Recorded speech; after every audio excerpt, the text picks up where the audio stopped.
All right. So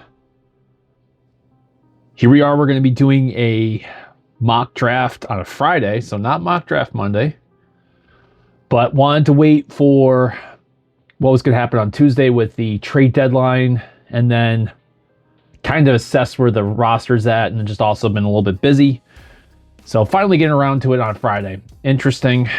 My assessment, which, if you listen to like my Trey Hendrickson analysis, the trade for that, it was partially one because I thought Trey Hendrickson would be obviously an upgrade for the Patriots, and it was the name that the Patriots were again reportedly in on when he was doing his holdout/hold-in the preseason. So you figured it was a name they were considering again because it looks like the Bengals are out.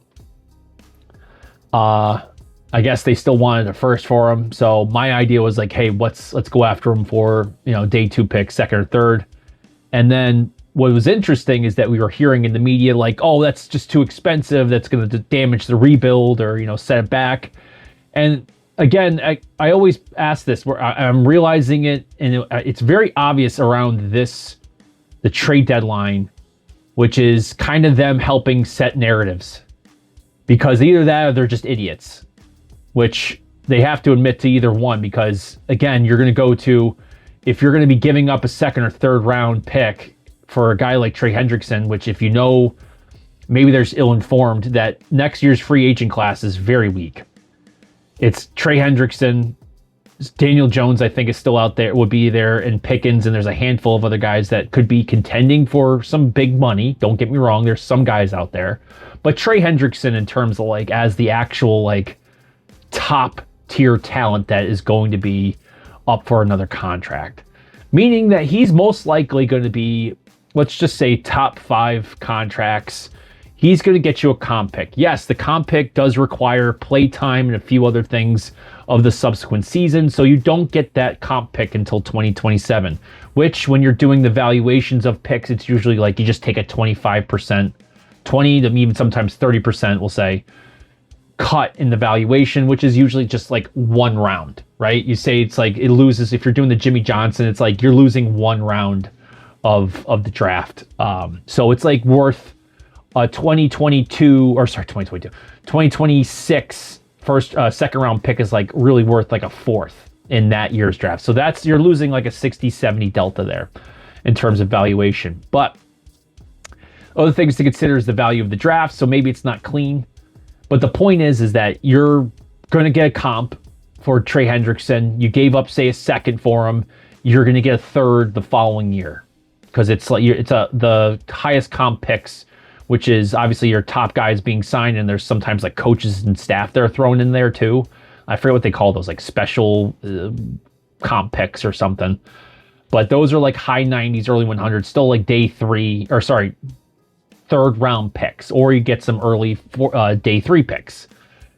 Yes, it's not great to give around second round picks to like fourth round picks because it's a massive drop off in terms of likelihood of those guys becoming starters. Like you have about 50% chance of a starter on day 2 versus like your best is usually like around the 20% becoming a starter, and that's like in the 4th round. So if it's a third, it's like a 30%.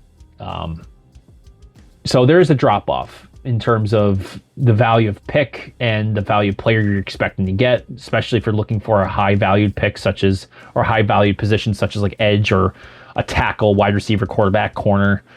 Those guys usually have to come, usually actually on day 1, but sometimes you can get them at like a second round pick.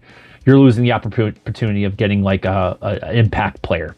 But you get an impact player, you make a move for the playoffs, and you're not really getting set back that much. And I also want to point out, this is another thing, which is teams that have made moves at the trade deadline since I think 2017. There's only there's like a few of them in there. One of them being the Patriots that didn't make moves at the trade deadline and ended up being Super Bowl champions. Meaning, since 2017, the majority of Super Bowl champions have made a move at or just prior to the deadline of bringing in talent, either one, which is adding depth or actually making a big move. Yeah, and there's also plenty of playoff teams that were borderline being playoff that went out and got a guy and that ended up being a playoff team. Now, the Patriots being essentially in a good spot right now, top of the AFC. AFC's wide open. If you just watched the game last night against the Broncos, like, are you really that scared of the Broncos as a whole? Maybe as the defense. Their defense looks ferocious, but overall, like, are you being like freaked out by the Broncos offense right now? No. And that's the thing. Like, if you could, I mean, it's great to win both battles, but if you really blow out one, you could still win the game, right? So, yeah, the Patriots were in position to do something, add depth, and still contend. And again, I'll go back to all those teams that made big moves or a few moves to secure some talent to make a playoff run.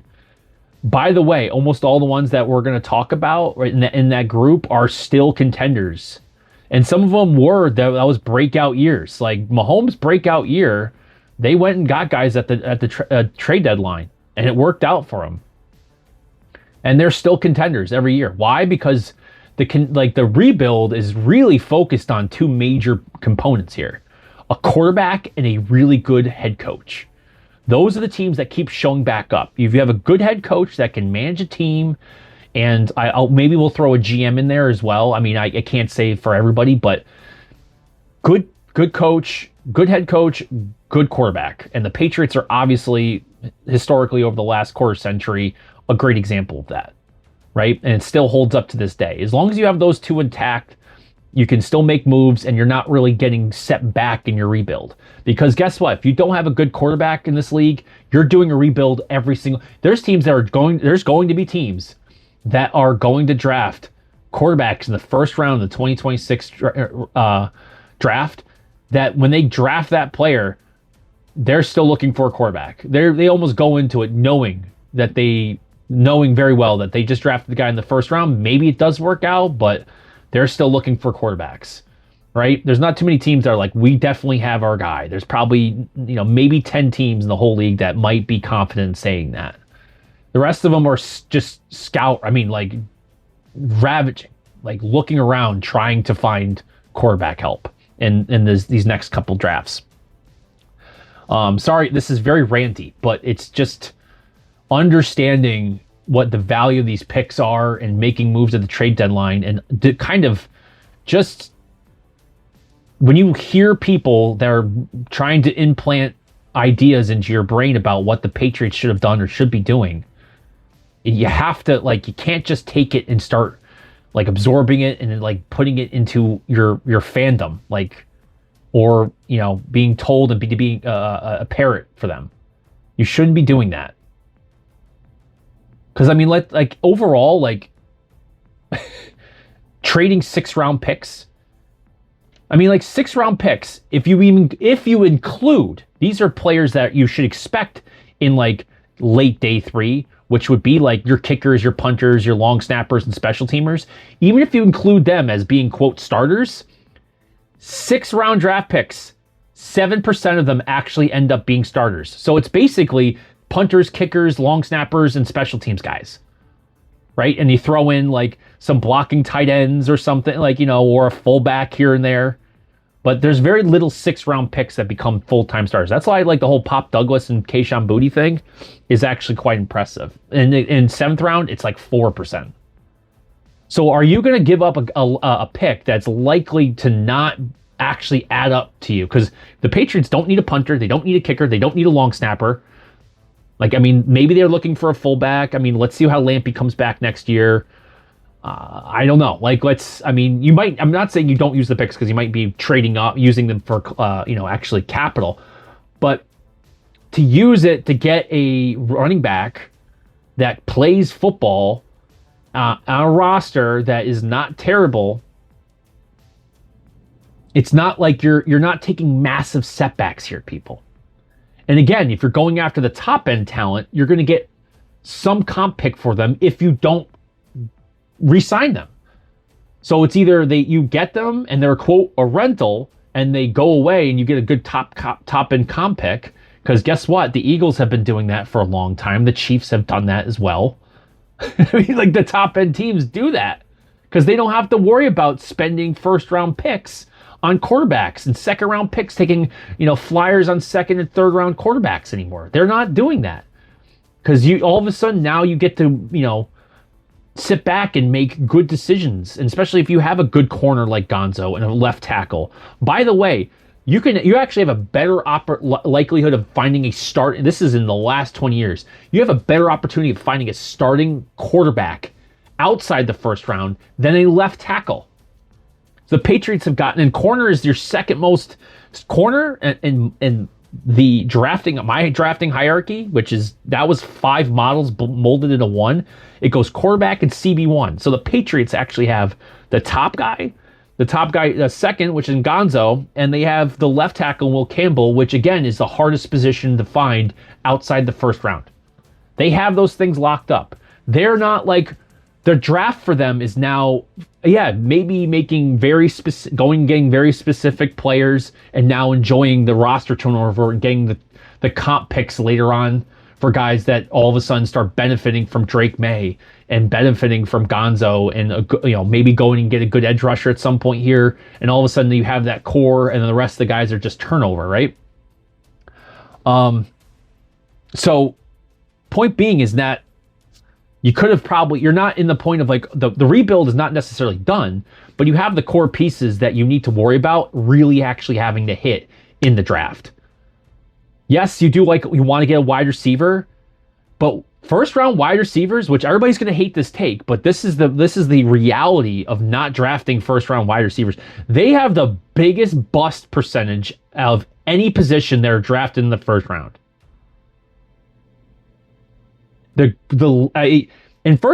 the way, first round draft picks, for all the people that want to talk about the Patriots busts, roughly 50% of them don't ever live up to a first round valuation.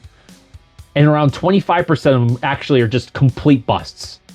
Like probably are unlikely to get, they'll maybe be a reclamation project in the modern NFL, but we're talking not only will not live up to the valuation of the first round, but guys who basically shouldn't end up being NFL players. Not unlikely to get a second contract, especially at a valuation of a first round. Now, that means and the thing is, on the plus side, that's the bad side. So roughly half of them. There's obviously some in the middle, but you're getting less. So it's 7% of them are going to be working at a level that you would say are Hall of Fame level resumes. And 18% of them would be your all pro-ish level players. That's for first round talents. So finding really great players, even in the first round, is not likely. And that goes to what you draft in the first round, because like I said, wide receivers, that bust potential is probably primary driver behind that statistic is going after first round wide receivers that end up being kind of busts. And again, it's more of a valuation bust. Are they NFL receivers, a lot of them? Yes. But are they worth the first round pick? No. So that's just statistics, guys. That's not the Patriots just don't do it. It's the Patriots were kind of smart for 20-something years. The Packers barely ever did it. They just got Matthew Golden. I mean, there's some really great, examples. I mean, the Steelers barely. I mean, some of your best, organizations that have drafted well and been consistently good over, the last several decades don't follow just going and getting first round draft picks for wide receivers. And I'm not saying you don't do it, because guess what? It's really hard for you to go find a top level wide receiver talent in the NFL these days. You have to almost draft them because they're so expensive. When they go out on the market, they're, almost every year guys that are they're pretty good, and all of a sudden their contract is a record-breaking contract. And you're that guy's not that good. But, that's why it's so scary. That's why teams take chances at wide receivers in the first round, because if they're anything decent, they're financially worth it, because not only do you want them to be, you want to get somebody that's halfway decent, but you want to have that fifth-year option if it's a possibility. So anyway, I'm sorry for this long rant, but it's just the reality. If you're talking using up day 3 picks, it's not on how about this? We want to talk about, okay, what are we going to get on day 3 that is such a high value that might end up really changing the outlook for your team, right? So I'm going to say these are some of the positions that don't work on day 3. And it's kind of the ones that you have to get in the first round. So ones that typically don't work, least likely to be successful on day 3 are quarterbacks, offensive tackles, X wide receivers, and corners. If you're getting them on day 3, they're either, backups, you're accepting them as a backup, like that's the goal, and their depth, or they're converting to another position, or they're maybe they're developmental enough to become a matchup guy, like a big X receiver that could be great goal line or good at blocking, a corner that converts to safety or is just a really good special teams guy. That starts where day 3 those guys can work in. The ones that are most likely to turn into actual starters from day 3 are guards, centers, linebackers, tight ends, and safeties. Thankfully, those are things the Patriots do need this upcoming year. But that doesn't mean that's where you get your starters, because if you look at the stats there, you're still looking at basically day 1, day 2 starters, like the ones that are going to impact core players, still have to come from day 1 or day 2 for free safety, tight ends, and guard centers still typically have to come from day 1 or day 2. You can get them in day 3 because their positional value's lower, so they're just typically drafted later. So you can still get starting level guys like in the 4th round in those positions. But that doesn't mean you don't look for them earlier in the draft. It's just, again, most people are looking for your tackles, wide receivers, quarterbacks, corners, even D tackles are higher up now in these days. 3 tech guys. And I guess that's the thing. Like first rounders, you have to get a left tackle. If you want a good left tackle, has to be in the first round. Quarterbacks have to be first round. Edge has to be first round. Corner has to be first round. Wide receiver basically has to be first round, despite most of them being busts. Good percentage of them being busts. And then good D-Tech, 3-Tech defensive tackle. So that's like 6 positions that you have to get in the first round. So that's why you shouldn't be drafting. I mean, that's why you shouldn't trade away your first rounders. But your day 3 picks, you have a higher likelihood of hitting some good players in certain positions in day 3, but it's still a low percentage. Even if you go to day 2, like that's not just first round, day 2, if you want impact running back, has to be day 2. If you want impact slot receiver, basically has to be day 2. Sub-package linebackers, nickel safeties. If you're just getting a pure pass rush specialist, so a guy who's a little bit more of a matchup or a niche type of pass rusher, that's a day 2. And, do any of those guys even really hit at a high rate? No. Like, day 2 running backs, like 3% of those guys actually end up being all-stars. Like, not just like actual like real studs. Offensive linemen's like 1.5% of day 2 picks turn into all-stars. And like 1.6 something for defensive backs. So even some of these things that everybody's worrying about, like your day 2 pick setting you back, not really. Like you're unlikely to actually draft somebody in day 2 that's real at in certain positions. And if it's going to be high impact positions that you're looking for, again, going back to the first rounders, edge that the Patriots probably need this year, a right tackle, a wide receiver, a second corner, CB2. Those positions have to be basically first round. And if you're going to be picking in the 60s, it's very unlikely that you're going to, maybe you do luck out, right? Of course, there's obviously examples of people lucking out, but you're not getting continue the rebuild. Because at this point, you're actually looking at guys that either have some speculative upside, or you're taking a lesser valued position in day 2. You're picking up safeties, you're picking up linebackers, guards, centers, a running back. You're picking those guys up on day 2 with a higher conviction rate, and they're top level talent. It's just their positional value is not as nearly as good. But those positions really don't move the needle in terms of having a high impact under their freshmen, their rookie contracts. Those are your quarterbacks, corners, wide receivers, primary edge rusher, left tackle, and even we'll throw in CB2. None of those typically are drafted on day two or on day two. I know this is. I should probably write this down and maybe just post it somewhere, but it's just understanding that I like the draft. I love seeing guys work their asses off from high school to college, finally getting everything together and they're putting their best foot forward, and the whole draft process and teams learning these guys and they're getting their shot at their dream. And, that's why I love it, because it's just, you get to know these guys a little bit and you realize there's a lot of great players that never even get a shot at the NFL. There's going to be 1,000 dudes that are top level players. Obviously that's striated a little bit, but there's 1,000 dudes that could probably be drafted every year. And most, obviously, 75% of them really don't get a shot. Some go UDFA, and the rest of them, played football from, 5-6 years old all the way up through 20 something. And, that's it. That's the last time they put it on. Maybe some play, Europe or UFL or Arena, but, majority of guys just don't get a shot. And that's why, I'm rooting for these guys, but I'm trying to be real too at the same time. Most of these guys, they're, you get past 100 and the rest of them, depending on their position, are really not going to be able to, not really going to amount to anything. And for those, by the way, I got to do another thing. The Patriots, actually, everybody points out that the Patriots are so bad at drafting.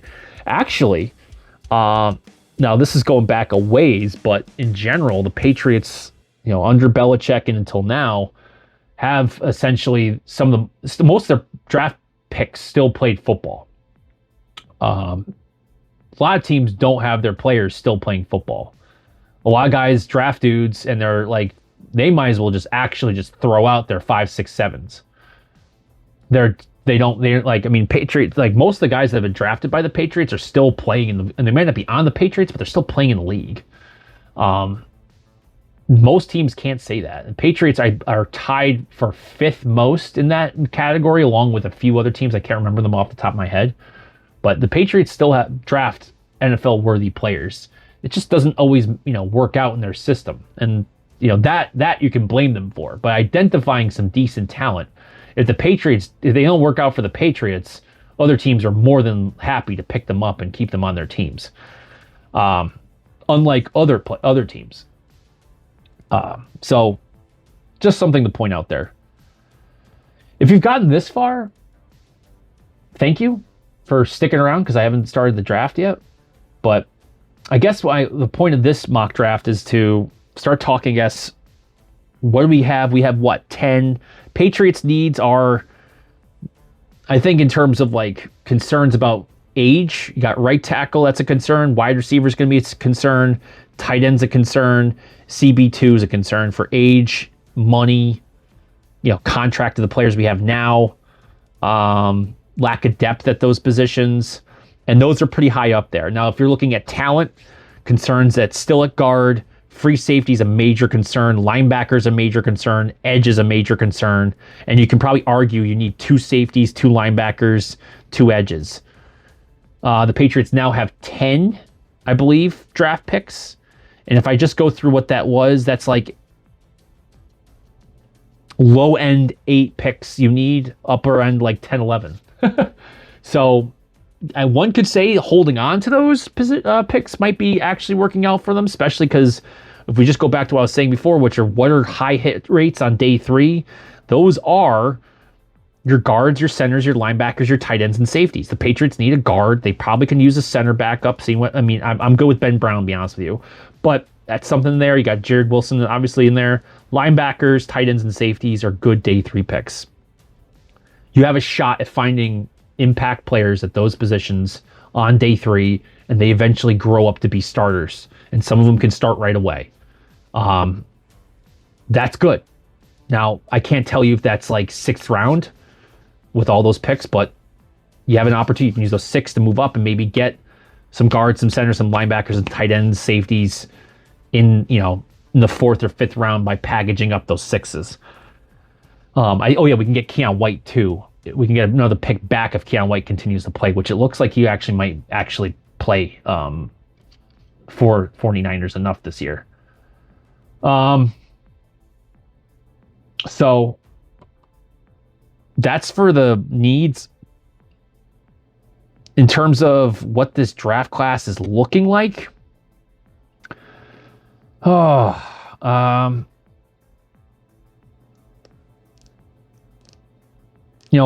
actually, if I let's just get into this. Let's start scrolling through, because I know you're probably all sitting there waiting for me to finally get into this, because we're 26 minutes into this thing, and I haven't even started this.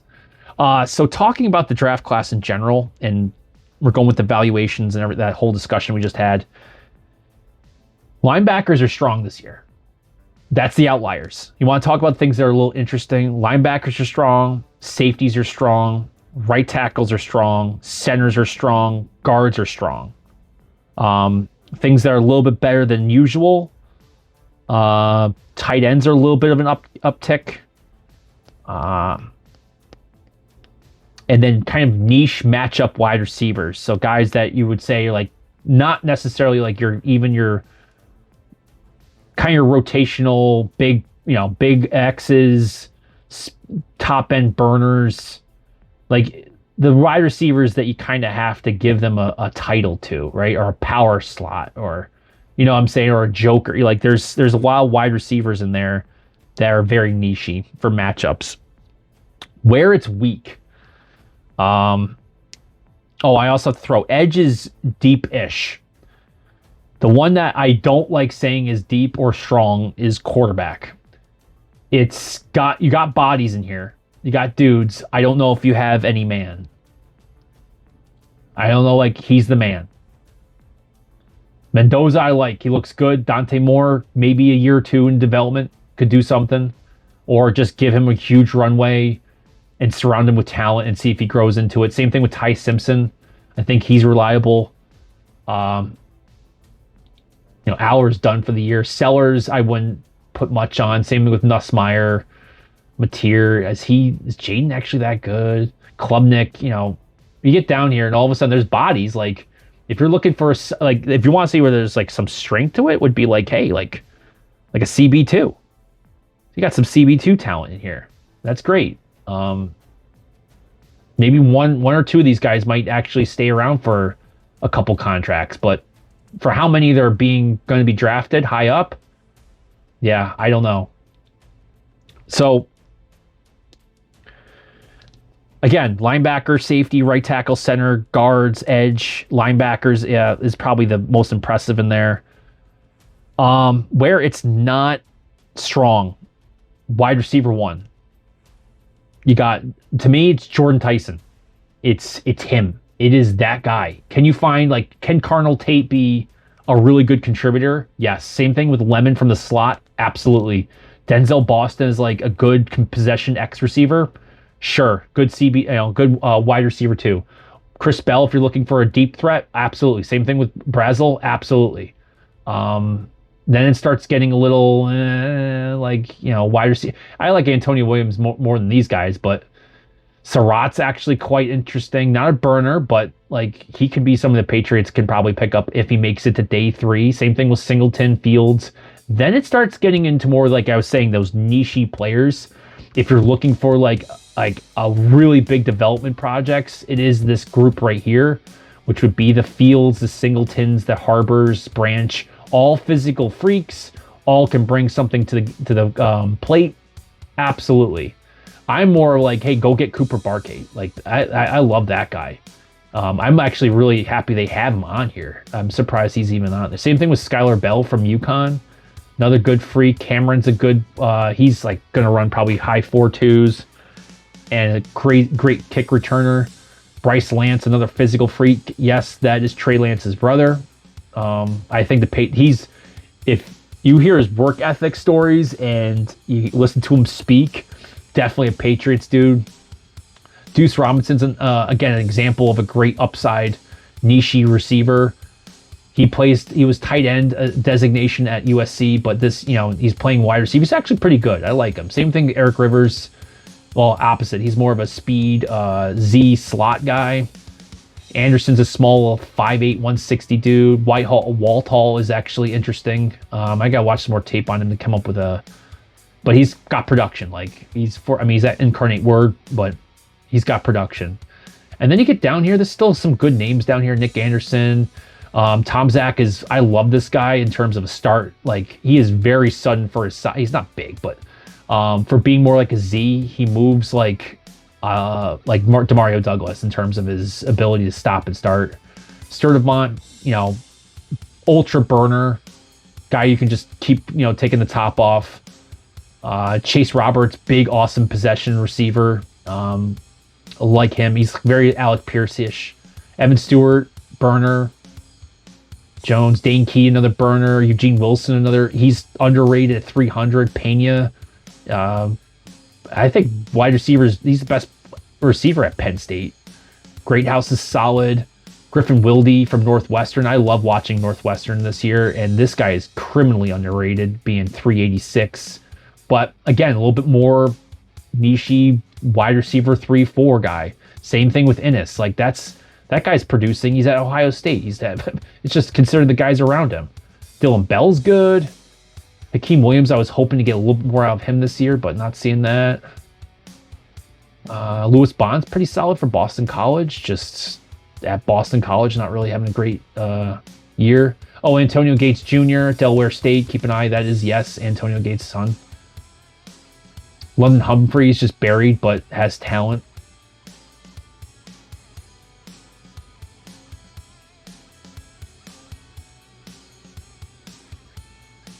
Squirrel White, burner. Colby Young got, he's back. I mean, let's see I don't know if he's played enough this year. Ross Simmons is actually interesting. He was a UMass kid. Chris Hilton was once one of the top wide receivers in his recruiting class. Not, let's just say character might be a major issue there.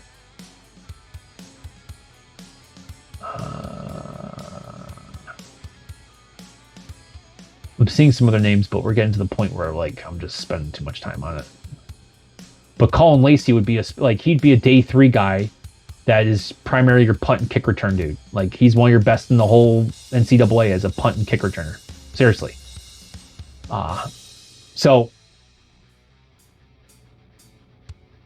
But notice how I got to about, I got here. And I was like, one, you can maybe convince me that Cardinal Tate could be turned into, a Fitzpatrick at some point in his career. Just big, physical, good instincts, good hands, reliable.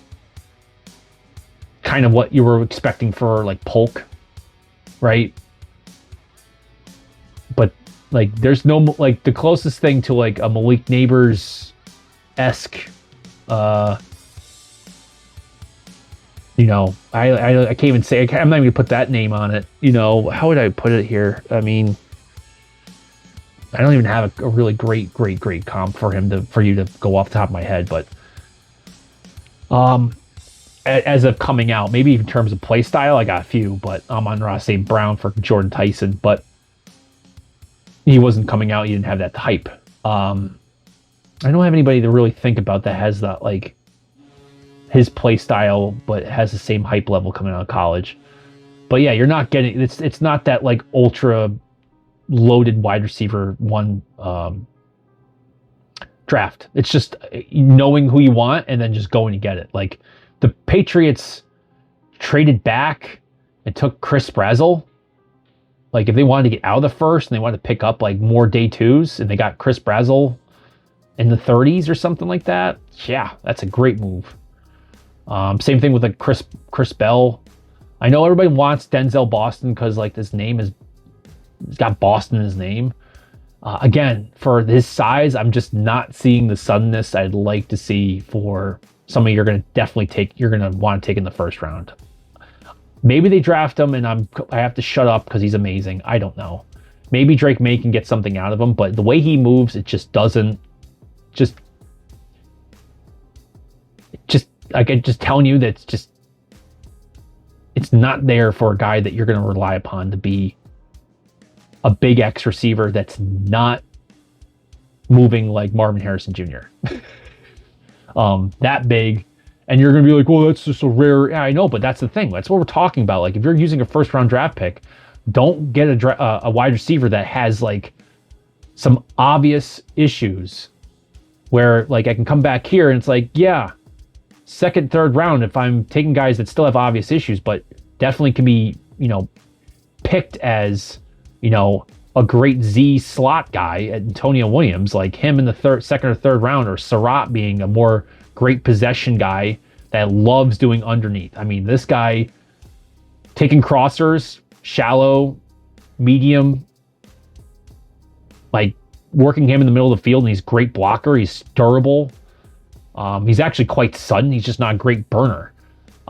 So he's not like a full 3-level guy, in my opinion. He's savvy enough and he's got enough moves to get behind guys, but that's got to be timed up. But, because he's got Mendoza, it's actually working out for him. But, like that's a guy that if you get him on day 3, like I don't see him being, or day 2, sorry. If you can get one of these guys on day 2, I don't see them dramatically better or worse than some of these guys.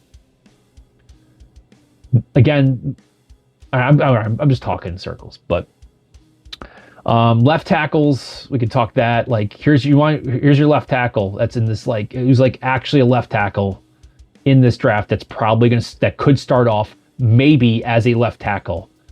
Oh my gosh, they have him in here. Notice how I made note both of these guys. These are like my 2 tackles in this draft class that I want because they can play both tackle and guard. That I think the Patriots should consider going after. Of course, I love Francis Malioa and Caden Proctor. I like them both, but unlikely to go after because they won't be there. But the only good left tackle really is kind of Caden Proctor, and even then, I think he's a guard because he's too big. And this goes to the thing where everybody like was making fun of Will Campbell because he's not huge. He doesn't have like a massive wingspan. His arms aren't super long, but he moves like a left tackle, which is your primary, like being a huge hulking human being. If you can't get your vertical set and you can't keep up footwork, you make up feet with your feet. You don't make up inches, or you don't make up feet with your hands or your arms.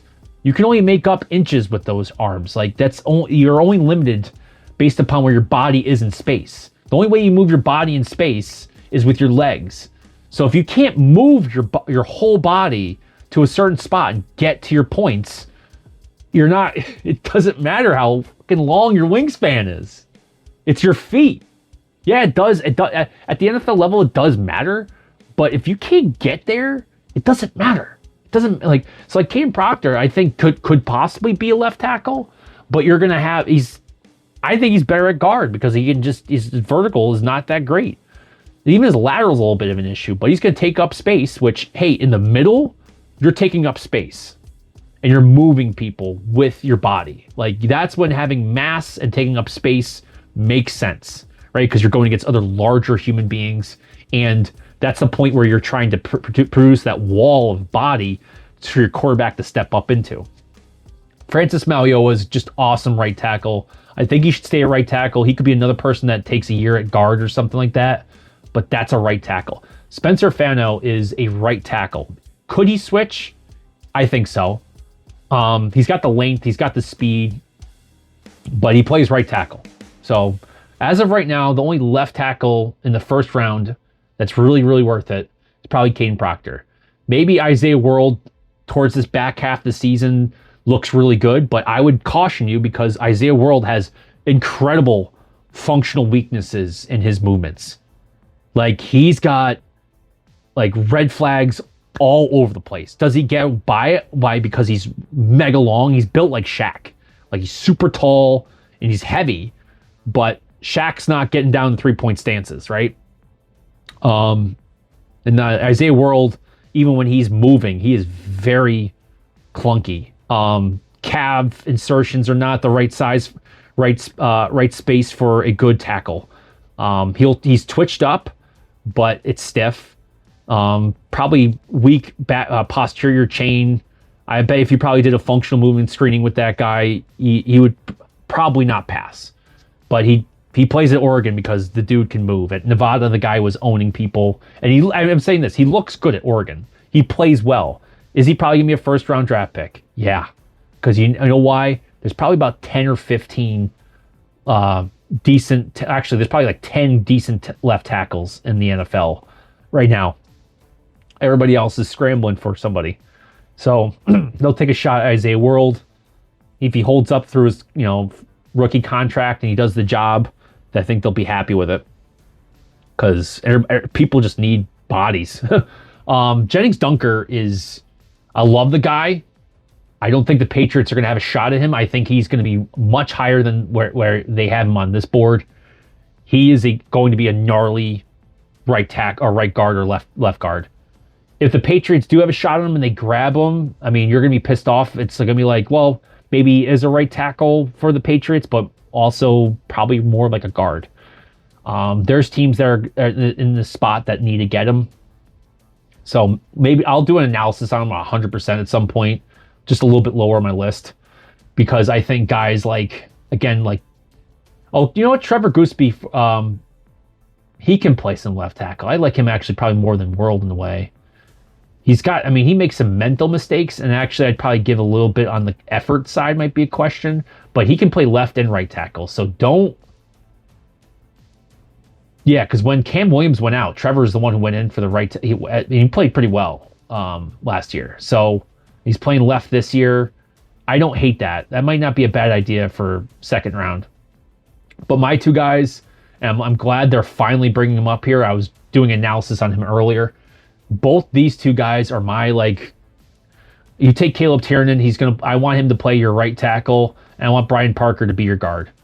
If you can give me this like second, third rounds, I'll be happy. And you're set. He's looked great this year too. Austin Serveld, I love him. I wouldn't mind him being a swing tackle. I think he's got the length. I'll have to see what he comes in. Drew Shelton's another good swing guy for you. This guy's a monster. Big hulking right tackle, exactly what you want from a right tackle. Very raw though. I don't think he's played a lot of football. I think he's Nigerian. Jude's not bad. Functional weaknesses are crazy though. Same thing with Lance Hurd. Carter Smith's better than 162. Cage Gacy, I'd have to watch some more of him. He's like, again, I haven't watched too much Boise. Zune's a physical freak. Harkey can probably be a great guard at the next level. Blake Miller down this far is nuts, but again, maybe more of a guard. Caden Barnett, love him again being a guard. Notice all these guys I'm saying guard, because it's not necessarily because I think they're bad at tackle. It's just that where I think the Patriots would love to have them, and they can develop maybe at right tackle. Same thing with Colt. I watched enough of him to say that he can do the same thing. Ethan Aniwa, physical freak, plays right tackle at Ohio State, moves bodies, inconsistent, leans a little bit too much into his blocks, but give me a year or two, he's going to get it. Elijah Pritchett, former Alabama guy, if you can get him UDFA to be your developmental right tackle, you're doing great. Same thing with Diego Pounds. Like, these guys are solid. Tierney's decent. Pettis, I like Pettis. Again, would be, again, more of like a developmental guy. I'm definitely missing guys here. He's good. I don't know why he's at 7 something. Zen's decent too. Tosh Baker's this far down. Wow.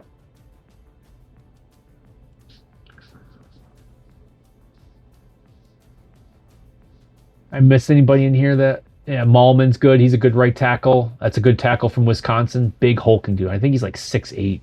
Monster. Xavier Chaplin's solid too. Guy can probably play both. So tackles, not a lot of great left tackles, but again, right tackle. So first round, gonna probably, I mean, Caleb Lomu plays left tackle, but I don't know. I don't know how great. I mean, I watch Utah. Like, I watch Utah for these two guys. I stay up to watch the Utah games just to watch some O line. And Fano's got it. Lomu's good enough. He might be a first rounder just again because. But I wouldn't pick him as a left tackle. Where am I at here? Another position that's not great. Corners. Delane, I would, if we can get Delane and McCoy later on, Terrell too. So like these three, I'm solid on. The day two, like AJ Harris can definitely develop into it, but he's got holes in his game. Same thing with Davison, just huge mistakes. Chris Johnson, I actually got around to watching. That guy can do it. The problem is he plays at San Diego State, but as a dude, he can do it. Malik Muhammad, I don't know why he's down. Oh, you know what? I'm realizing that his play, his weaknesses are basically on his genetics. Like, he's very slight. I think he might be like 160 in terms of how much he weighs. Chandler Rivers is probably your best slot corner. McKinney, effort, consistency, but in terms of talent, it's all there to be a primary corner. Same thing with Willie. Damani Jackson, he's probably up there along with Pons and Takaro Davis and Everett. Like, this grouping around like 100 to 150 are probably more my guys. Chandler Rivers, I'd be kind of disingenuous if I did draft him at like on day 3. I think he goes as just how, because he plays perimeter, but he's probably going to be, he's very, like, I mean, he's bigger than Marcus Jones, but think of how Marcus Jones is. Like, good, solid defensive back that can play a variety of spots. Christian Gray later on is a good pickup. Harvey's solid. Thaddeus Dixon is good at North Carolina. Josh Motton is interesting as well. I like him. Do they have Zeke out of here? Did I skip him? Where's Zeke Massis? There he is. Okay, Zeke Massis is Ezekiel. I like him too. So but the problem is that all these guys, Cameron Calhoun, a lot of these guys have some major things missing.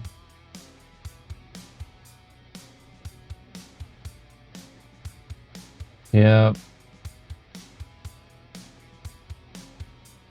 I have him as a safety. Maybe I'm wrong.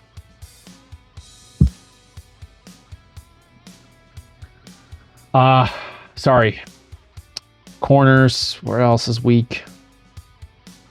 Slot corners. Corner and slot corners are weak. Defensive ends.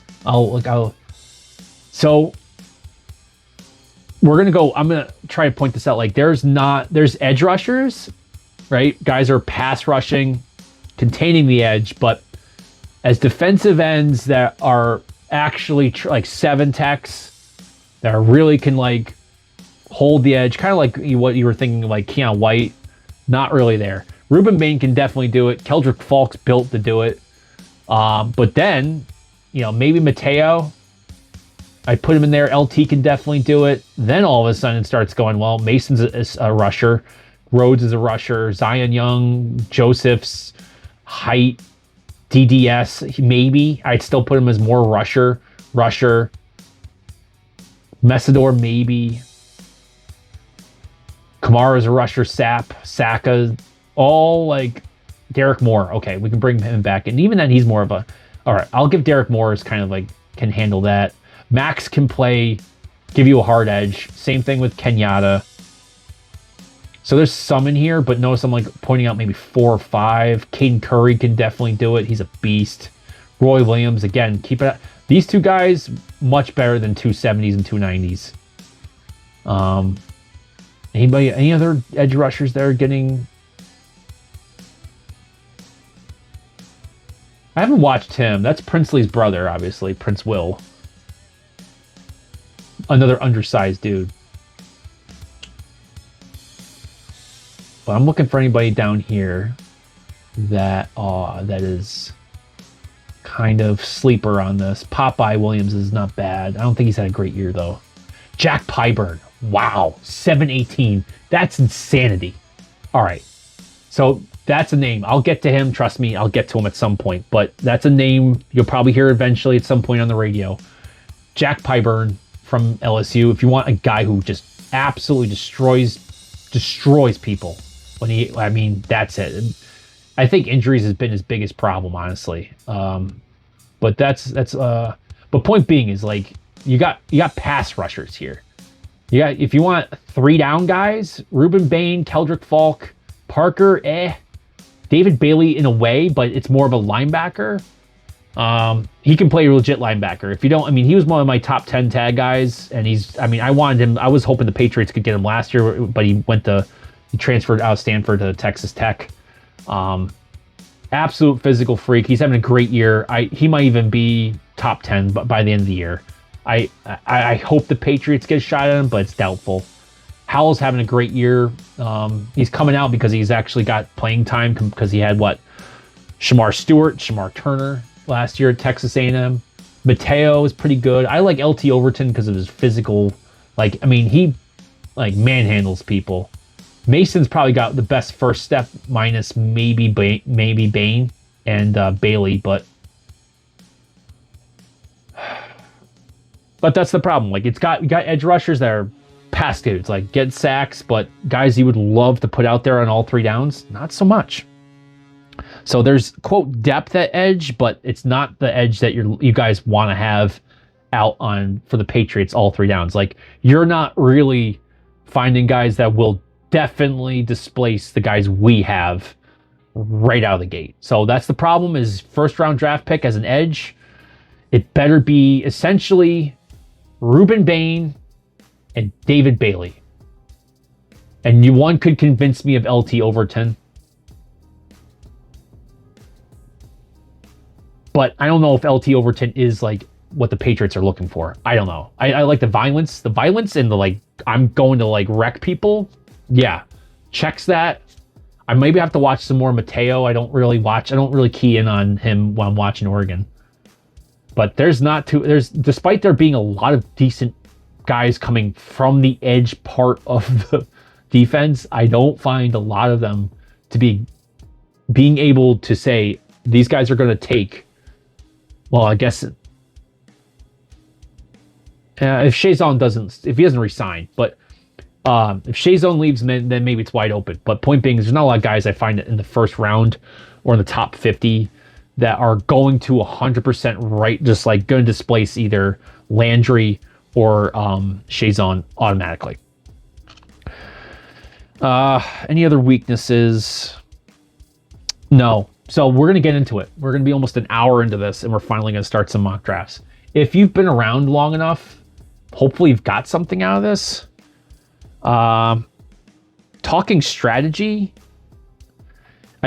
Ultimately, if they have a shot, let's talk this. If they have a shot in the first round, they should be considering, even though it's not necessarily what you guys might not think, because, never mind. I should say that because a lot of people probably, if you have a shot at getting, this is crazy. If you have a shot, or if you're motivated as the Patriots to go get Jordan Tyson, I wouldn't mind them burning capital to go get Jordan Tyson.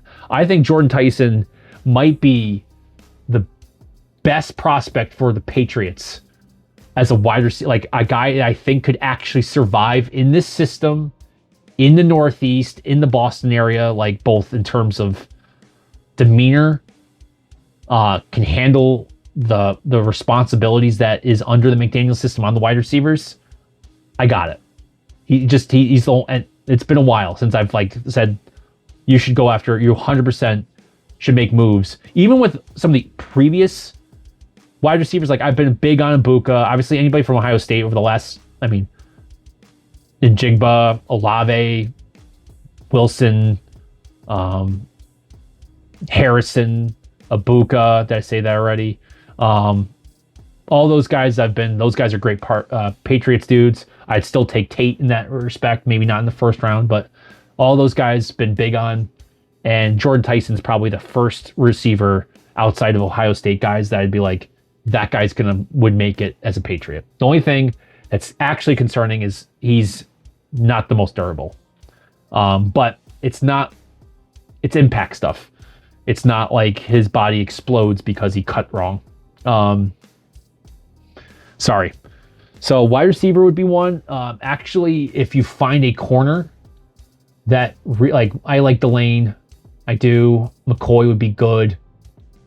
Could you possibly get somebody a little bit better? Like, again, the way I target them like on day 2, probably. But if Delane, McCoy, Terrell, maybe not so much. But these two, if they for some reason make it to 30, even though other teams are probably you might not even have a shot at these 4. But yeah, Delane would probably, him and McCoy are probably the 2 guys I'd be like, yeah, be smart to just grab them. Like, it's too good of a player to just let them walk by. The other one would be a really good right tackle that you feel like is a dude. And to go back to that, I mean, for example, if for some reason, like Fano's not going to make it, but if you can get a shot at Malioa, Proctor, I don't know about the dunker. Still not right tackle, but yeah. So if you can get, yeah, if you have a shot at Fano, Malioa, or Proctor, which we're not, go for it. That's the 3 that, if you're asking me, they should definitely 100% target if they have a shot. I mean, or I shouldn't say target, but if they feel like if it's a guy they want, it's these 3, and then basically Delane, McCoy, and then Jordan Tyson. So there's like 5 or 6 guys that you might want to make a move up to go get. Everybody else, you can probably sit back and wait. The edge, you can probably sit back and wait because, again, you're probably not going to have a shot at Ruben Bain. Keldrick Falk, I don't know if it's worth going to get because he's so inconsistent. TJ Parker has his moments, but he gets blasted away. David Bailey, maybe if you love him. I like him, but if they really like him, maybe move up for him. Howell, I can wait for. Mateo, I can wait for. Elverton, Mason, R. Mason, sorry. All those, that grouping there, you can just wait for. Don't hate it. Rather get him in the second round. The other guys that we need to talk about, you're not going to get Caleb Downs. The first guy I highlighted this whole entire year who I think it would be amazing for the Patriots is Dylan Thineman. Maybe they take him in the late 30s or late 20s, early 30s, hopefully. Fingers crossed for that. It might blow. Oh, you know what? Dylan Thineman might I think he's gotten some recognition as a possible first round talent. Yeah, you go get him. Now you're going to say, why are you doing free safeties? Well, safeties for the last several years in the draft, the ones that are good free safeties start and are impact players for the respective teams. And if you're talking about like position hierarchy in terms of drafting, I mean, they're top, definitely top 10, but let's say top 7-ish for the drafting hierarchy, which again will be quarterback, corner, wide receiver, edge, left tackle, CB2, your primary opposite edge, and then free safety. So that's even before a right tackle, that's even before a tight end, or getting a second wide receiver, or a nickel back, or a middle linebacker, D tackle, strong safety. And why that is because free safeties, and when you're talking about that drafting hierarchy, it's not only do you want them to get them cheap, because some safeties are expensive, is that they have big impact on making actually on the team. Like if you have a good rookie, or a guy on your rookie, I should not just say rookie, but on his rookie contract, a good free safety tends to have like actual tangible statistics, something you can go and look at that say this guy has a positive impact on your team and actually have a likelihood of getting an all-pro nod as compared to other positions on your team. That's just what I'm saying. Like, so if you want to actually get a really good free safety, you better look for it higher up in the draft than you might want. That doesn't mean, again, pointing out that you can get free safeties that can contribute on day 3. Example would be Woodson, right? That's a great example of a day 3 safety that's coming in and doing something and actually playing pretty well. But your ultra mega studs, even strong safeties, those have to come usually in the first round or maybe early day 2 because of the positional value. Most people don't see them as really important. So maybe Dylan Thineman is your late first round pick, or maybe you have to make a move up to burn, draft capital, move up in the second to go get him. Because I doubt, I mean, if he's one of those guys, I think where he rolls out of the first and he's there on top of day 2, I can see some GMs looking and talking, like, obviously the coach is like, yo, that guy's really freaking good. Because he's a deep free safety center fielder, but he's also at Oregon, and even his last year at Purdue, he played a lot of nickel. And you don't want to be a tight end with him, because he sticks to you, and he's physical enough. He's got a crazy crazy speed, and he's super instinctive, and he plays like a corner when he needs to. I know Caleb Downs is like everybody's guy, but for me as a Patriot, Dylan Thieneman checks even more boxes for a safety the Patriots do need, which is a guy who can be out there, and he is anywhere on the field in a second.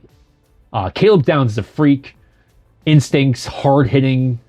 I can't take that. He's basically your best player in the draft, right?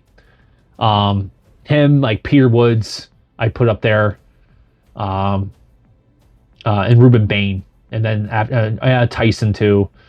Talking linebackers, we should probably do that. This is why it's an outlier. This is a year where I can see, like, Arville. I was big on Styles. Allen was on my radar, and Anthony Hill was still way up there for me. I still see him as a first rounder. I know he hasn't had a great year at Texas, but he's just surrounded by very little talent well, I shouldn't say that. It's obvious that he's picking up a lot of slack. How about that? But Arvell Reese, I don't want to say he came out of nowhere, but I am massive jump this year. Maybe it's just because he's having the opportunity, and between Styles, Reese, and Downs, those guys are just flying around, and Matt Patricia knows how to use these athletes. But talking linebackers, stud. Harold Perkins, interesting. I mean, he's like 6 foot 220. He's more like a safety, but he's got pass rush ability. Lawson's a thumper. Torian York, criminally underrated. Whit Weeks, absolute beast, character off the charts. Jake Golday, freak athlete, like 6'3", 6'4", mid 200s, runs around like he's a D-back. Sontaran Perkins might be one of the most underrated defensive players in the whole entire draft. The only problem with him being like 1/5 in this 150 range, which I kind of have to agree with to a certain extent, is that he's like 220, and he does play like linebacker, but he's mostly a pass rusher. He's like 6'2", 6'3", but he's like in his 220s. But he's got this crazy length. I mean, freakish length. He kind of looks like a bigger Joey Porter Jr. Like with that, Joey Porter had he takes up space. But he just reminds me of like an overhang box, I guess box nickel. I mean, whatever you want to say there. But he plays edge, and he racks up sacks. He's a problem. Now, would he be a 3-down guy for the Patriots? No, he'd be a 3rd down dude. Right package, maybe special teams guy. But that's just showing you like a very disruptive player being rated in the 150s. Rodriguez is solid. Barton's probably one of your best full-service linebackers in the draft. Same thing with Romaine. Same thing with Bowen. Barry Campbell's a freak. Hussman's awesome. Haven't seen too much of these guys. Kyle Lewis, one of your better... Oh, wow, they have Red Murdoch in there. I'll get to him in a second. Kyle Lewis, one of your better coverage linebackers in the whole draft. He's in 230s. This will be a 3rd year in a row where I'll say, hey, the best linebacker at Buffalo, right? The best linebacker at Buffalo will be underrated once again, and we'll be like, why didn't anybody talk about this guy? Again, just Red Murdoch, linebacker from Buffalo. Just like all the last 2 guys coming out of Buffalo. Keep an eye. Wilson's good too. Woodaz is not bad. Bryce, I mean, he has plenty of great big plays out of Oregon. He's down to 380s here for you guys. Troy Bowles, he's awesome. Where's the other kid from Michigan? Is he in here? Oh, Deion Crawford. He's more of an edge. Tony Rojas, big physical freak. Arian Carter's an absolute monster of an athlete. Same thing with Cam Robinson. All guys that you can probably take day 3 as special teams dudes. Aiden Fisher, 791. That's a miss. Unless he get incredibly injured. I don't know. Is he out? He's been like one of the best players for Indiana. 791. Eric Gentry. Another example of a niche guy you can pick up on day 3. Awesome and actually good pass rush. But just soaks up space in the middle of the field because he's like 6'6". Really, he's like an oversized defensive back. Maybe you'll have problems figuring out what you're going to do with him. But again, you're looking for a day 3 guy that plays at a high level. It's just your responsibility to figure out how to use him. Definitely would be great on special teams at the minimum, and then maybe some sub packages and once he gets some play strength up. But the guy even is decent at rushing the edge.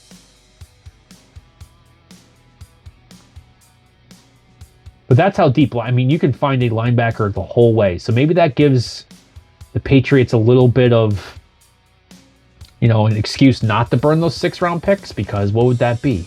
Where are they? Actually, let's take a look real quick. So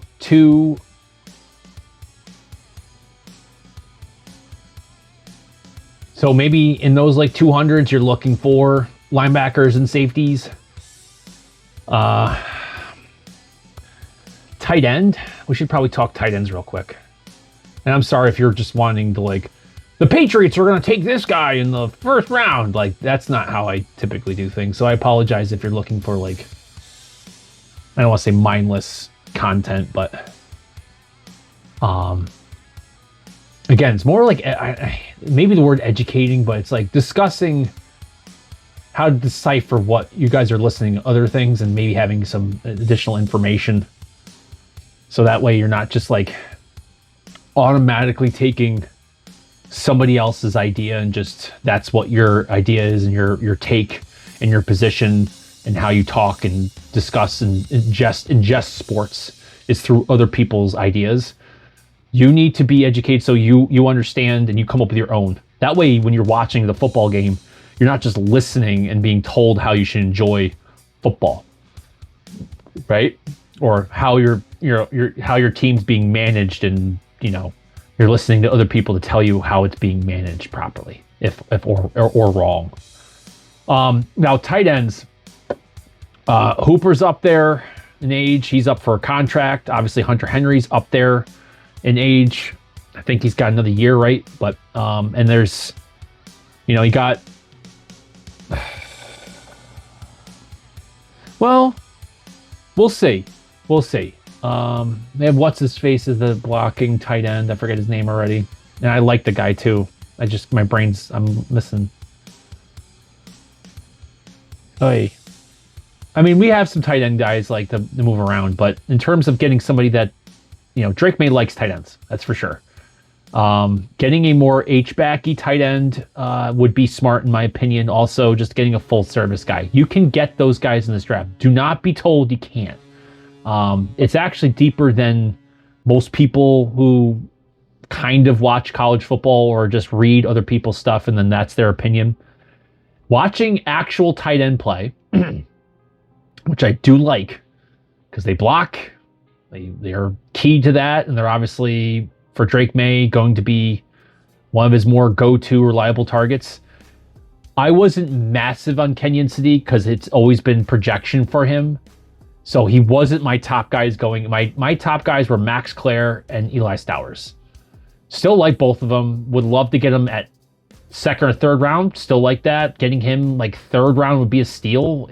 Day 3, phenomenal. He's more of he's probably, what he'll remind you of is kind of like Mac Hollins.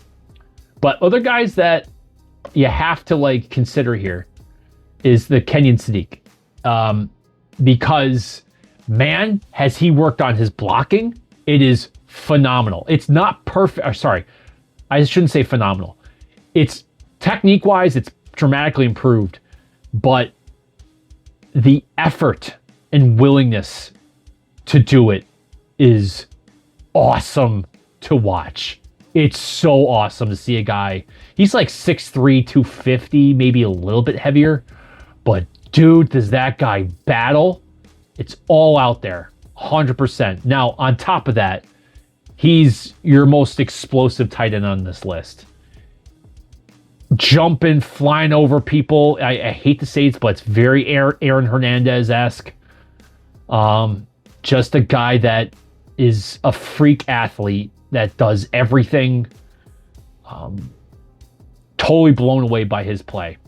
Tight ends. Some people, I'll say this, some people you might listen to kind of immediately say, oh, no, tight ends, don't need them. They're not that great. They're not that more important. But then we'll start talking about how Brock Bowers all of a sudden is a really great, prospect. And somehow they liked him. But even though throughout the whole draft process, they were downplaying his importance. But now love him because he's one of the best players in the NFL. Carter, Warren from Penn State. Yeah, it doesn't move the needle for me. And then all of a sudden, now he's basically one of your top offensive players in the whole NFL. Almost every good quarterback in this league has a good tight end. Think about that. Most of your great offenses in this league are not, it's like a good quarterback, and then they have a good tight end. We could obviously talk about Mahomes and Kelsey.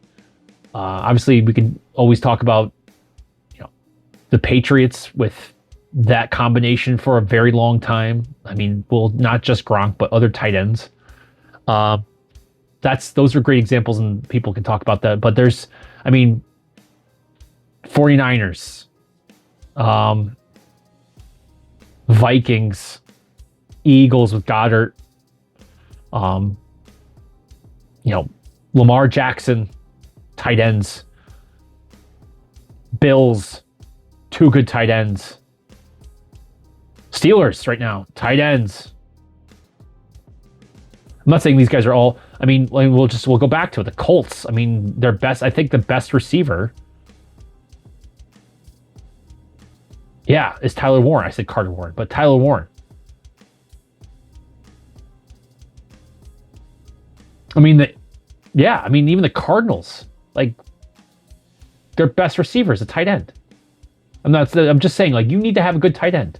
And why I say that is because statistically, all pro tight ends are usually on winning teams. It's unlike, other ways it usually will work out. And if you look at good NFL good playoff teams, they always have a high-end tight end. I think Hunter Henry's up there, so I'm not saying we need it at the moment, but you better have somebody coming behind that fills in that role. Kenyon Sadiq could do it. Max Clare, play strength is not amazing, but he's good blocker, good route runner, great hands, not absolute physical freak athlete. Michael Trigg you're probably gonna look at him and be like, that's really interesting because he's built like a basketball player. He's built like basically a power forward. Functional strength in the lower half, stay away. Blocking, probably could do it, maybe be decent at it, but he's not moving any DNs around. Definitely does not have the weight in the lower half. Stowers, basically a big explosive H-back. Jack Endries is probably him and Max Clare and Delp are probably your top three full service tight ends. Raridan is actually pretty good too. He's moving up on my board. I don't think any of these guys, they might be okay. I don't know. I'd rather take Marlon Klein as your best. He's probably your best wide tight end. Just really good blocker. Koziol is interesting. He might be one of your best receiving tight ends in the draft. Where was he before? Oh no. Was it Elon? No. Maybe it was. Shoot. I can't remember where he was, but he transferred to Houston, and he's like 6'7", amazing hands. Contested catch rate is like 90-something%. It's absurd. Lucky being more of an H-back. Hibner's not bad too. Jane Michael Gillenborg, I like. I have not really watched too much tape on him this year. Actually, when I was watching Wyoming, it's mostly on Caden Barnett, their left tackle. But I'll go back to see what I have there. Jack Velling's probably one of your more Swiss Army knife. Good inline blocking. Probably could be a great fullback, but he's like 6'5". But anybody else down here? Easter is actually playing. He'd be interesting to see how he develops. I know the Patriots are probably not getting him because he's from North Carolina, but he was at Arkansas and he was like a 5-star recruit. Definitely as like a receiving tight end, it's up there. Oh, Kitzelman, he's a good in blocking inline Y. Sorry, went off. Anybody else down here? He's good. Again, could be more of a fullback because he was a linebacker, but I think he plays mostly fullback for them.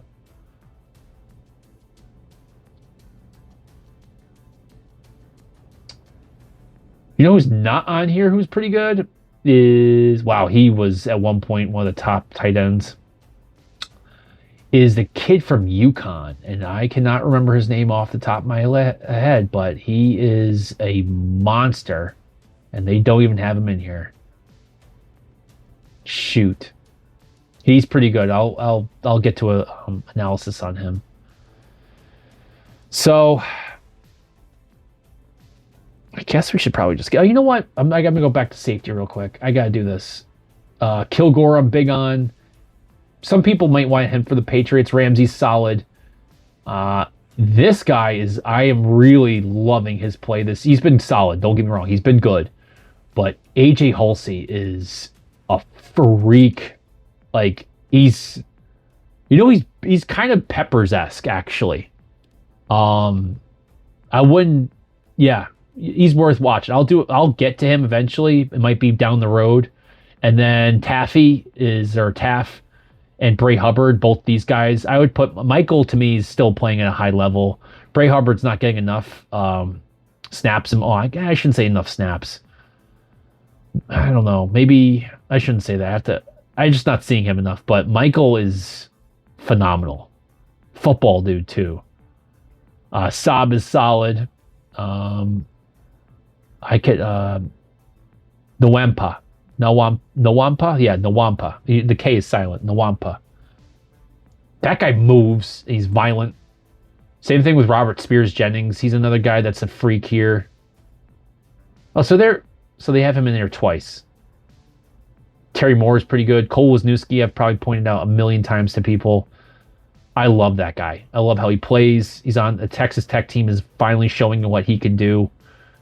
He was at North Dakota State University. He had great, tape there, but at Texas Tech, he looks great. I mean, it's not perfect, but for like a day 3, work him in as a special teams guy, definitely. And of course, character off the charts. Bowen's good too.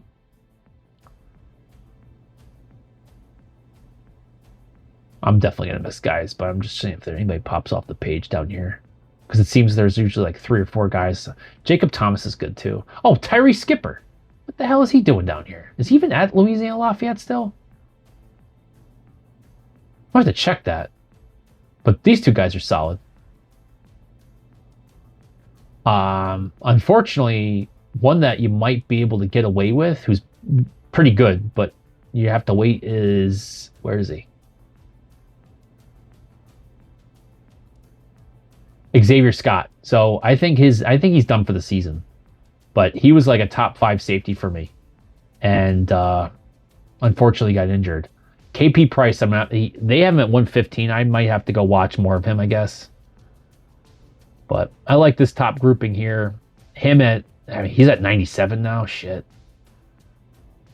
He's good. Yeah, I love how he plays. Anybody else that we need to go over? Should I just start it? Centers. We got to talk centers because... Oh, I guess we'll do guards too. Vega. Oh, wow. They have him at 28 now. Vega, man. This guy is just an absolute battle wagon. I don't know if the Patriots would... I mean, he's probably the only guard I would take in the first round and not flip out. Of course, you all are going to flip out, but that's a left. That is a dude. That is a. I mean, I don't want to say he's surefire because I mean, we don't know, but that's a first round talent. He's a center, probably your best center going into the year. Knee done. Chase, need to watch more of him. Pregnon's finally starting to climb up this board. They had him in like day 3 at one point. I've been telling you, like, this guy moves bodies. He has mistakes, but when he's on, he's moving people, which the Patriots need, people that can move bodies. Both these guys are centers. Both are freaks. Both would take them. Actually, sorry, this trio here would definitely take all 3 of them. I don't care which one, really. All of them are great. Cade Piper, I mean, this guy moves for his size. He carries 200. He looks thin, but like he's right around 300 pounds. But man, is he? I mean, he's more of a zone guy, I would say, because of his size. But I think he can do it. I mean, he's just a battle. Just battles anybody. Goldman, I have to watch. Maybe I don't know what's going on there. Keelan Rutledge, if you want a guy that just screams Patriot, that's gonna just go to war every weekend. And I've watched him play. Like, he's one of the reasons why I like watching Georgia Tech. Logan Jones, absolute beast. Parr's good. Bear's got a solid dude. I haven't watched Christensen yet. Ben's good. He's a big dude. He's like 6'7". DJ Campbell that's a good guard. It's pretty far. Bryce Foster I've liked for a few years. Had knee surgery at Texas A&M 2 years ago. If you can get him at UDFA, that's a massive steal. Tollison's a good center too. That's crazy.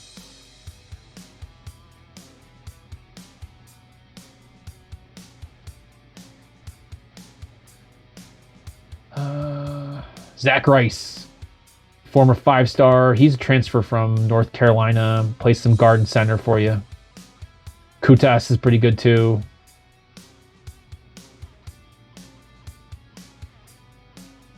Lawrence Seymour.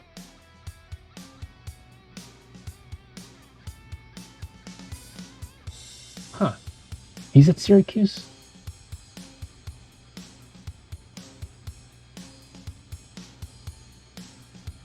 He's pretty good too. All right. Let's get into it.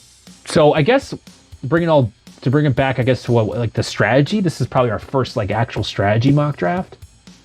Because now we know what the Patriots are probably going to be walking into the year with. So we wait for some reason if you can get a good wide receiver, a good corner, or right tackle. After that, you start thinking edge, safety. If you can get another wide, I mean, maybe start thinking about a good wide receiver, CB2, right tackle in that area, edge. Yeah, we'll see what we got.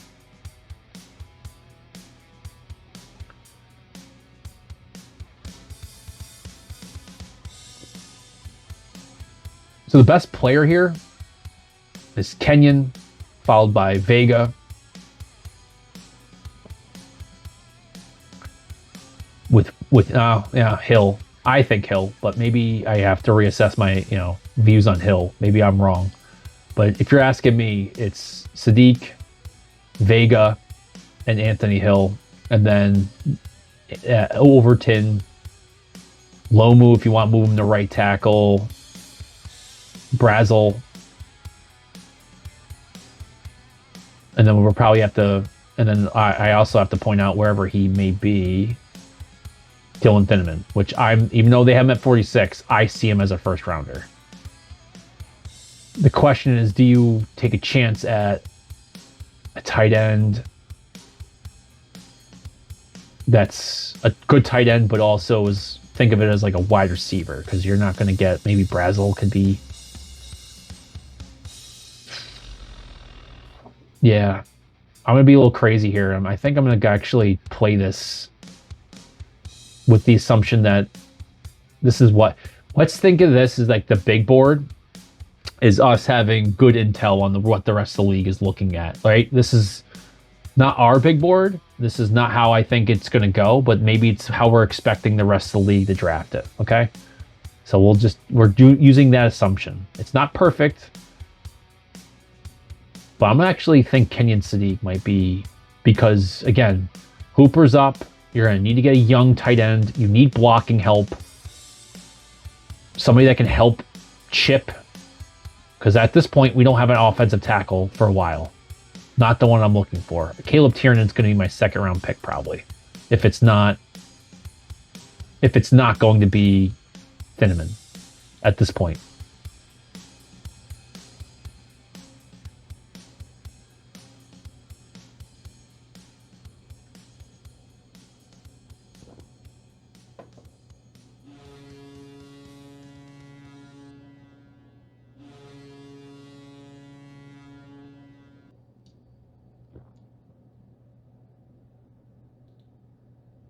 That could be tempting. If that one I'm going to take if we... All right, Philly, what do you want? Let's go see what they want. Edge, R. Mason, I'd take that.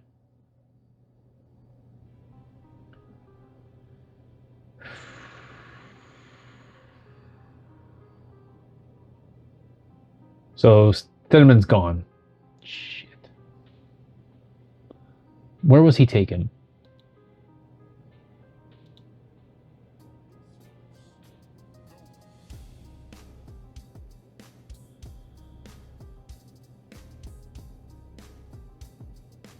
Parker's gone already.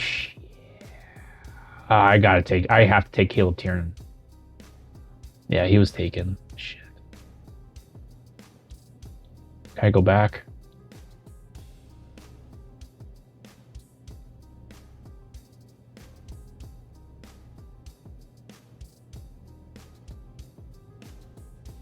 Wait, where was he? Oh, there he was taken. He was taken at 30. Yeah. See, that's kind of where I'm thinking they might be taken. Shoot. All right. So I'm talking about. So R. Mason. Let's take a look at edge just to see if that holds up a little bit better than me getting a left hat. Yeah. Because most of these other guys I'm not trusting as a 3-downer. The rest of these guys are whatever they want, whatever flavor they want for an actual pass rusher. Not really holding that much up against, not amazing against the run. Unless I'm wrong about either Young or Wilson. I have to go watch these two guys. I know one of them is, yeah, all right. Yeah,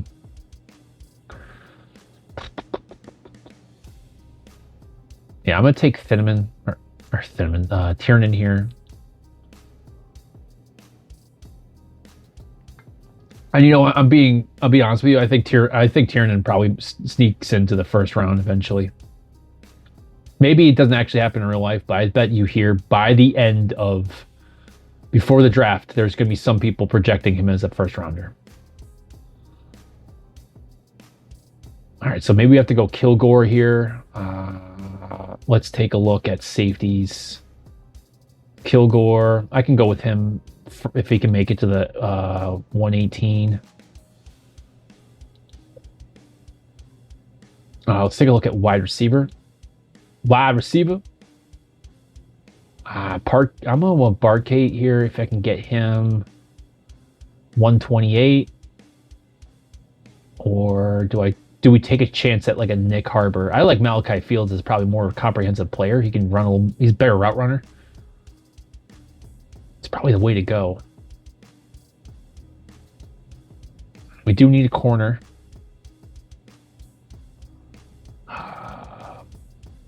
Edge is gonna thin out pretty quickly here.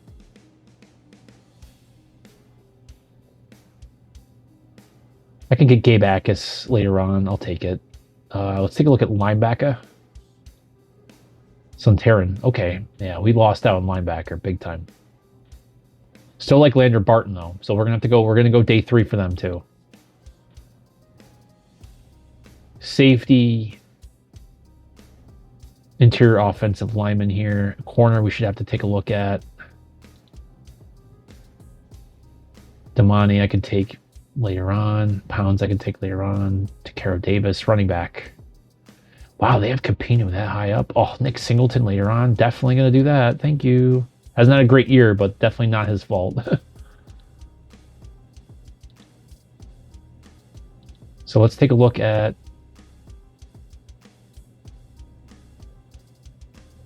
Huh. Could still get Logan Jones later on. Kilgore, I probably should go after. Hold on, let's see if we can get a... No offers. Shoot. So let's do the smart thing. We're probably not going to get another shot at all those guys in the one. Yeah, so let's do... I'm going to do Kilgore. Good ball production. Can play a variety of spots. Not perfect, but we'll have... I think we might have to go after 2 safeties. All right, let's take a look at some guards. Linebackers. The corner there, McKinney at top of the... That's pretty good. Will Lee's also pretty solid, too.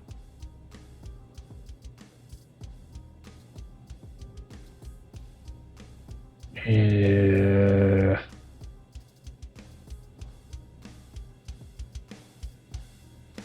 What's our next one? 128? Yeah, I'm going to go Nick Harbor. Just to get that freak. Corner. Oh, Pons or Davis. You know what? We need an X. Just give me one. When's our next pick? Wow. It's going to be a jump. Perkins, I would love for some edge rush there. But hold on. Let me just figure this out. Saka I like too. And Messidor. Akis. Seems like edge is for some reason still holding up.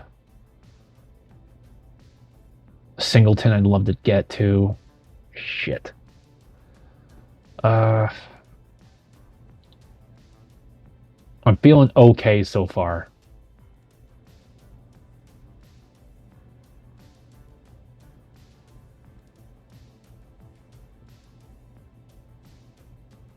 CB has to be there. We gotta find a corner. We gotta get a corner that we like. Pons I'd like more as a slot. Takaro Davis I'd like as a potential. Who's our other... Do we have anybody else that can possibly development that's... Damn it. Yeah, Everett, Massis. Okay. Maybe I go Pons. Well, we just got... Oh, shit. You know what? Nope. We got to go with some guy that might develop into a good CB2 for you. Takaro Davis. He's got the length. He's got the build. All right.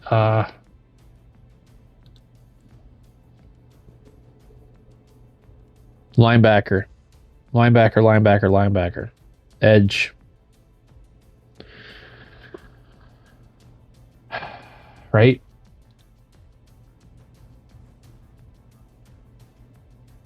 Yeah, still suffering with linebackers and edges here. Let's take a look at linebacker.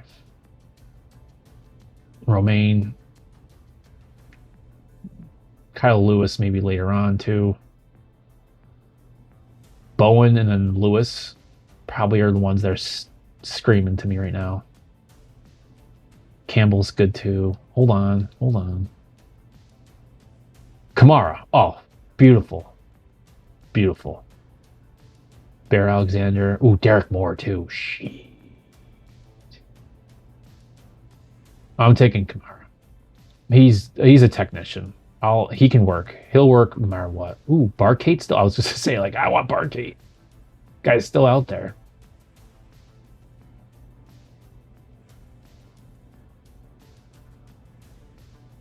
That could be tempting. That's probably a little better, obviously. I might do that. So I think we're going to have an issue here. I might take Derek Moore or... Tim Keenan's still there. Rutledge. Yeah. Let's do this. Let's take one of these offers. Get some more picks.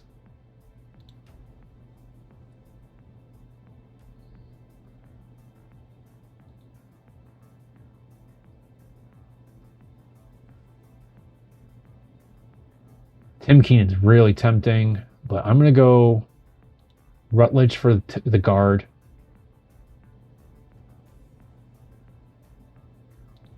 We need a running back. Baxter or Wisner. Probably back. I agree with Baxter. Definitely guys you can pick up.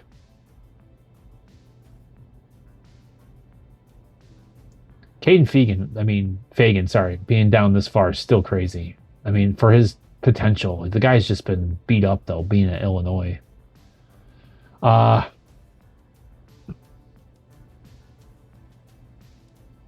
He's one of your leading rushers in the whole NCAA.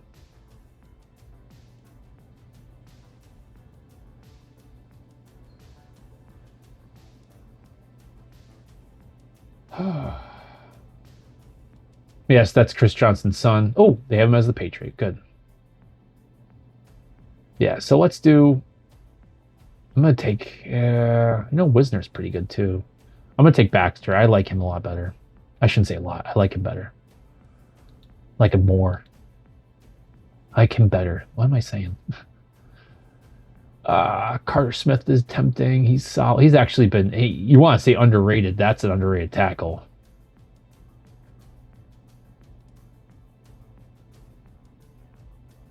Bryce Lance is still up there.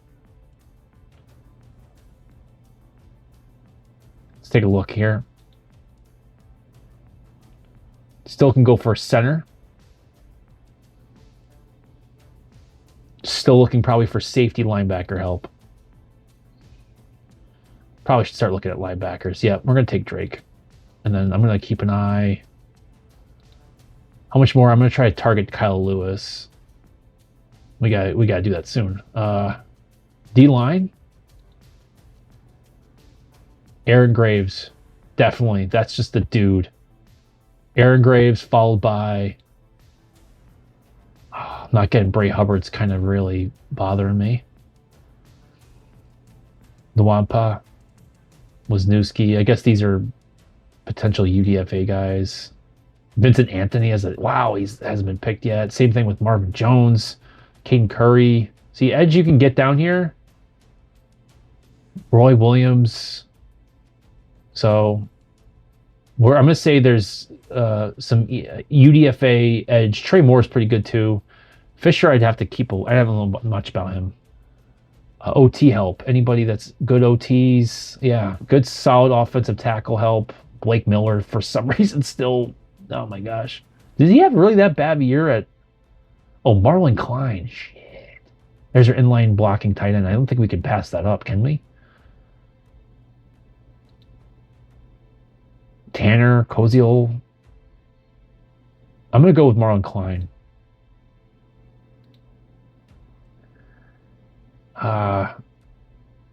Logan Jones, Deuce Robinson.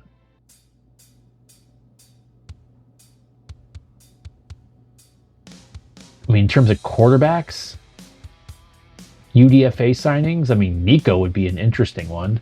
Avery Johnson, I like a lot. Jalen Daniels is not a bad one. Cole Payton's got some interesting. Same thing with Gronowski. Talk about reclamation project and a half. He looked. I mean, they even sat him down at UTEP. I don't know what happened to that dude.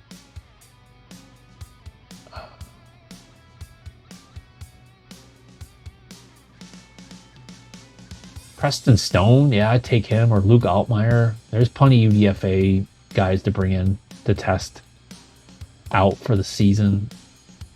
Let's take a look around one more time. Hold on. Big targets, done. Offensive tackle, center, and also linebacker help for Kyle Lewis if he's still there. You also need to consider D tackle. Kyle Lewis, there you go. I think I might go after him. Oh, but Aaron Graves. Oh, man. I don't know. See, like, the thing is, we don't really need D tackles. But that's a dude. That's just a dude, man. Like, that guy is, yeah. I mean, that's hard to pass up him. Down at 245. There's a lot of guys here I'd love to get. So maybe I should just... Maybe the Patriots are onto something. Maybe they realize that the strength starts to... I mean, the basement of this... The foundation, right? The day 3 of this draft is actually pretty freaking good. Because I take him, I take him, I take him, take him, I take him. I draft... I mean this... I spend draft capital on these guys. Much higher than Bowen. I'd take 2. That's just safety. 1, 2... Caden Curry, I love 3. Again, and I'm not saying like these guys are like they're gonna come in and just take over, but like guys you want on your team. Like I want Caden Curry on the Patriots next year. Guy's a freaking just psycho. And also, like, where's Piper? He was down here, right? Wasn't he in the 700s? Didn't we see Jack down here? Where was he? Maybe I was wrong. Unless somebody took him. There he is, right there. 718. Need that guy. I need him as a Patriot.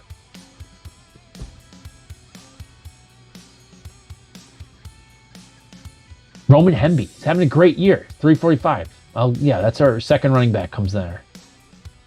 I think I have to get Aaron Graves. And then linebackers, you can talk me into a lot of these other guys coming in and helping you out. Like Bryce coming in as like a... Or Bowles. Yeah. But I don't think we're fine. Let's talk D tackles. I have to watch Kanu a little more. D tackles, James Smith, solid.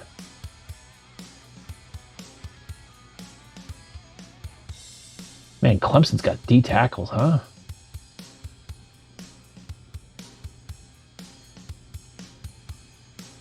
Kamari Copeland, definitely better than that. I'd take, I mean, unless he's got some off-field stuff I don't know about.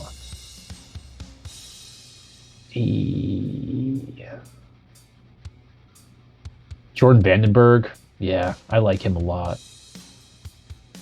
Physical freak, but also very disruptive. But it's not. Oh, yeah, all right. So I'm gonna, to me, I think actually, Graves to me is probably the better pick, and the other linebacker will just pick up UDFA. So here we are, an hour and 40 something minutes into this. Not much work to do today, but I guess this is how we get such a long video. I'll leave it there here. There's other ways we could have done this, but not bad. So the point here was actually what happens in this draft and why, the top end of this draft is not great. You have 5 guys that are pretty freaking good at what they do. None of them being quarterbacks. Mendoza, yeah. I mean, I could see why I like people like him. Most of the other guys have some holes that are going to require development. Not sure if they can do it under their rookie contract, so we'll see what happens.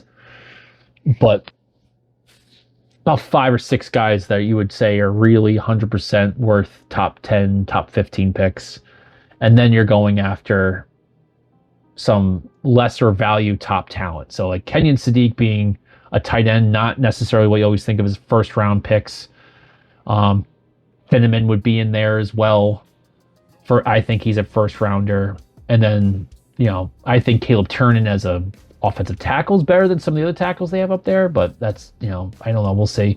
I mean, I think he was like around 90 or 100 the last time we did a draft. So he's up at 60. It seems like people are starting to finally figure out that the guy is freaking really good.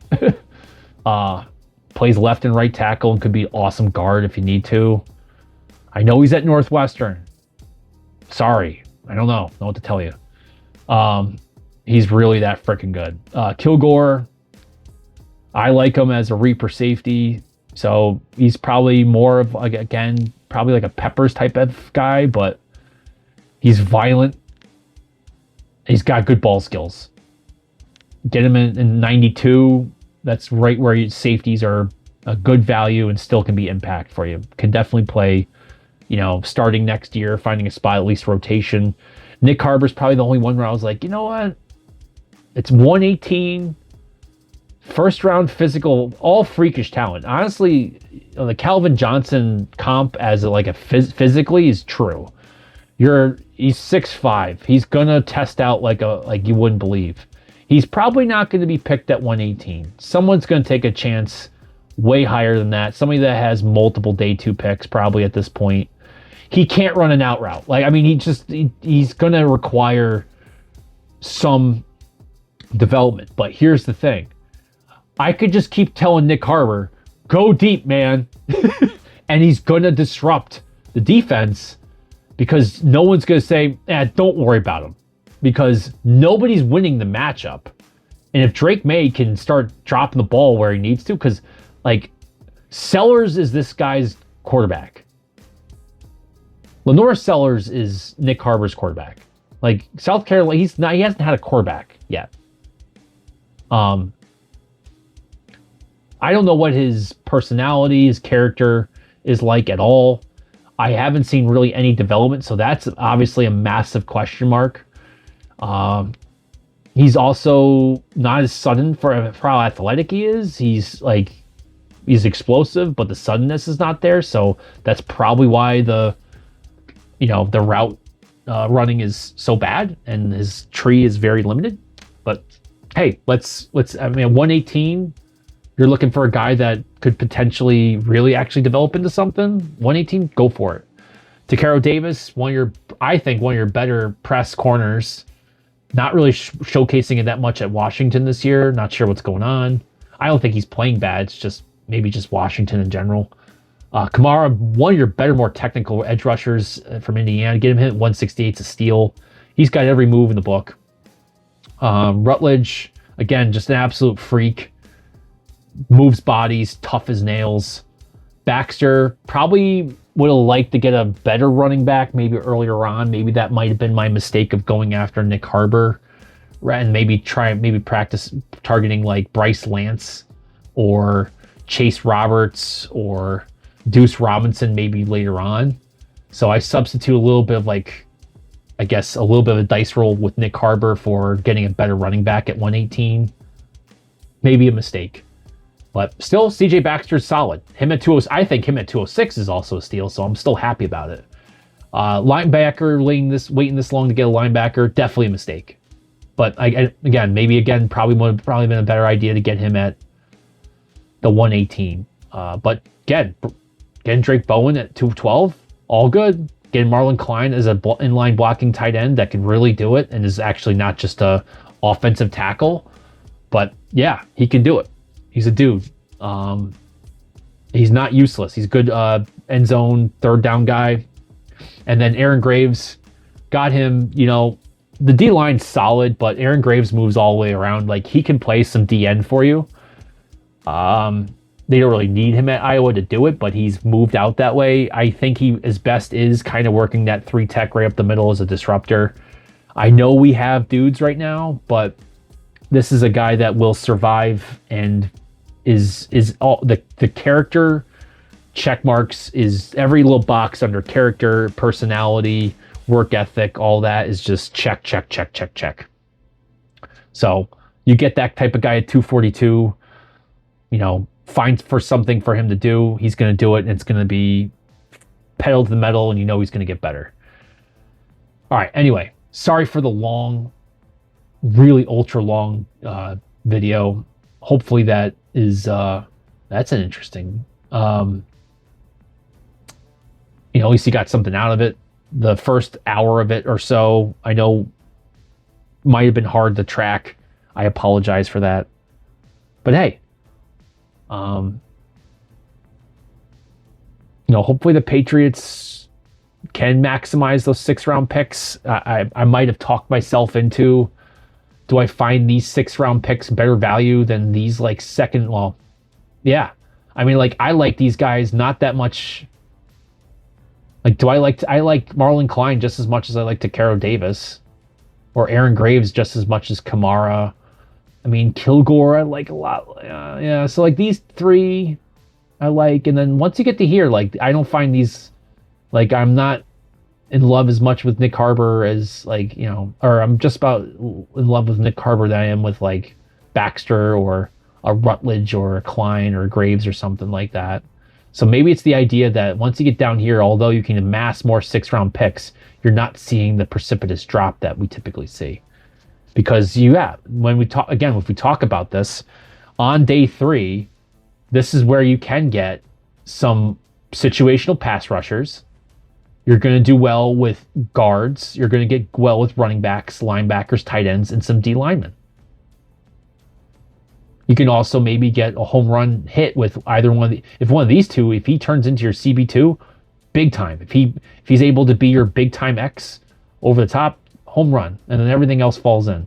Where did we miss? Maybe, again, I'm not in love with all the top end edge rushers this year. I'm not seeing like Jared Verses all over the place. It's like basically Ruben Bain, and then if you're gonna find, a good replacement for Chazon, it's David Bailey, and then that's it. I mean the other guys I like, but I don't like them. Let's go through this real quick. I'm sorry, but yeah, like even TJ Parker, I'd have to watch more Mateo, but like Cassius Howell, he's got production. LT I do like. Romello Height, right, so go Height, and then the guys from Missouri, Rhodes. Like they're good, but I don't find them dramatically better than Kamara. The only thing on Kamara is that I don't think his length is amazing. But instinct, skill, motor, strength, ability to help with the run, yep, I'll take that. So maybe next year is the year you go after defensive ends or edge rushers. I don't think it's that much better. It's the year of like wide receivers and quarterbacks. So maybe the Patriots finally tap into that. We'll see. Anyway, I'll finally end it here. Thank you for listening. It's been a long one. It's been fun for me today, trying to get some work done, but also throw some Patriots in. If you guys like this content, please like and subscribe. And as always, thanks for watching.